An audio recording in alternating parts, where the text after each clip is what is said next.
কিভাবে আপনি নতুন ডোমেন বা নিউ ডোমেন, সাবডোমেন ক্রিয়েট করবেন বা অ্যাড করবেন। তার জন্য আপনি আপনার কন্ট্যাক্ট ব্যানার লগ ইন করার পরে আপনার ডোমেন অপশনে চলে যাবেন।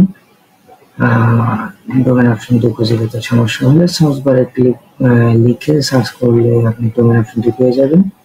ডোমেন অপশনে ক্লিক করার পরে ডোমেন এবং সাবডোমেন ক্রিয়েট করার একই অপশন। সো আপনি এখানে ক্রিয়েট এ নিউ ডোমেনে ক্লিক করবেন।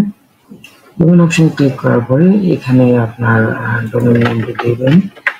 ডোমেন নামটি দেওয়ার পরে আপনার এখানে যে টিক মার্কটি আছে এটি তুলে দেবেন। তুলে দেওয়ার পরে আপনার নতুন একটি ফোল্ডার হিসেবে তৈরি হয়ে যাবে। আপনি সাবমিটে ক্লিক করবেন। আর সাবডোমেন ক্রিয়েট করার অপশনটি রয়েছে। আপনি সাবডোমেনটি লিখবেন test.example.com লিখে দেন আপনি সেম ভাবে সাবমিটে ক্লিক করলে সাবডোমেনটি ক্রিয়েট হয়ে যাবে। এখানে কোনো জটিলতা নেই, আশা করি বুঝতে পারছেন।